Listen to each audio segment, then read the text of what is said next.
Recently, Decaying Winter got updated, which added a couple of tweaks to the Sledge Queen. The first one reduced her detection range, which makes it harder to accidentally trigger her, but also makes it harder to lure her out of castle. The second one patched the glitch which broke her AI, which I'm going to go ahead and explain real quick because I've had a lot of people asking about this in my recent videos. In 1.54, a long-range shot shell move was added to the Sledge Queen to make her harder.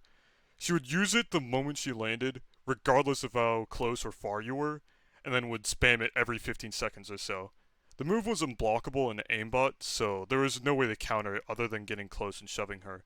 Uniquely enough, it also would go over and stack with her other moves. And here's where the glitch would come in. For some reason, whenever you stunned her in the middle of using a light attack over the shot shell, this would cause her AI to break and render her a free kill. This explains why it wouldn't work every time and it was only a 33% chance. Finally, the last and the real kicker to this update was the moment you shove or deal damage to her, she alerts all of her forces onto you. To make this even worse, this happens no matter how far she is away from castle, and it works similar to a flare, where the raiders will shoot at you from outside their usual range. And it's not like you can lure her very far, because the moment she lands, she's using the long-range shot shell. I'd also like to add, besides dealing very high damage, the shot shell ignores damage resistances and can deal cripple and fracture. Needless to say, this pretty much makes soloing Queen highly improbable because she was really only feasible when it was a one-on-one scenario, especially with the sniper and assault rifle raiders who are highly accurate and can shred your HP and clip your tags from very far away. Although it still might be possible with friends if you all have high enough DPS guns or abilities to burst her down before backup can arrive.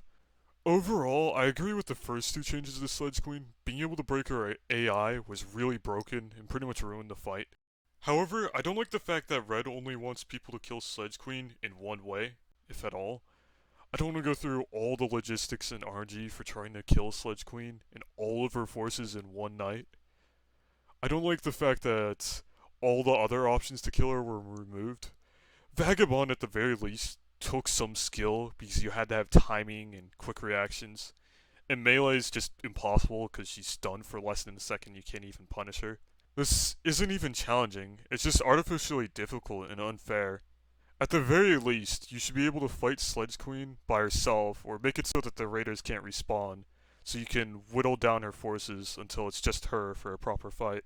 On the topic of some other changes I don't agree with, I want to talk about how dirty bows and melees got done in the last Stranded update as a whole. For bows, the FPS unlocker glitch, method, exploit, or whatever was patched.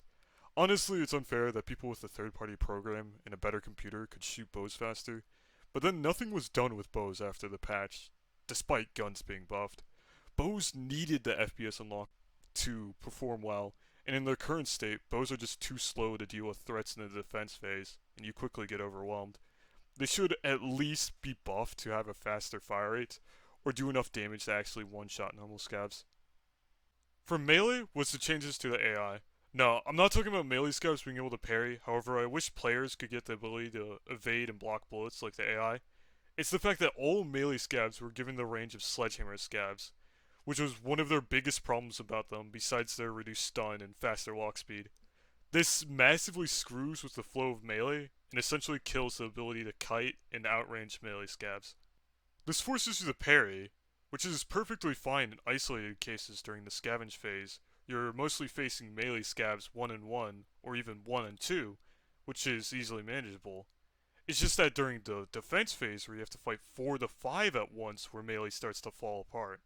You're forced to constantly parry groups of enemies because parrying and counterattacking is just too slow with increased range for the AI. Unless you get lucky and parry all the scavs at once, it's impossible to land a hit without taking a hit yourself. This only gets worse when gun scavs are introduced and you can't waste time on melee scavs anymore. This is somewhat fixed once you get blueprint melees, which most of them can one-shot scavs with a heavy hit. However, this requires more timing and getting a window to attack is a lot harder because of the increased range. Melee is such an integral part to the early game and Decaying Winter as a whole, where guns and ammunition are scarce, and being able to skillfully avoid damage is important to avoiding injuries and saving supplies. Now that scavs have more range, you're at the mercy of light attack RNG, and melee as a whole is overall just less reliable. Melee's got buffed in this update, but honestly, heavy swings are still too slow regardless of the reduced end lag. However, the buff to fracture by blunt weapons was really good and made them on par with melees that deal bleed. Biggest disappointment about Melee, in my own opinion, was that you can't actually beat Sledge Queen with a melee. You add a melee-centered boss, which is engaging and challenging to fight against with a melee, but then you ruin it by making parries only stun her for less than a second, which is not even enough time to land a 100% weight light swing. It might be possible with S44 and Berserker Stim, but you're still only landing one light attack for like 30 damage out of her 1.2 thousand health pool. That's probably enough ranting for today. At the end of the day, don't send any hate to Red, or ask her for another update. And despite me being so negative for the entirety of the video, I really enjoy Decaying Winter.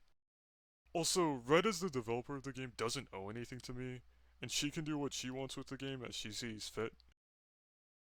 To those who are still watching, I want to hear whether you agree or disagree with my points, or if there's anything you personally would want to be changed about Decaying Winter. I hope I didn't sound too overbearing or too insulting to your intelligence in this video.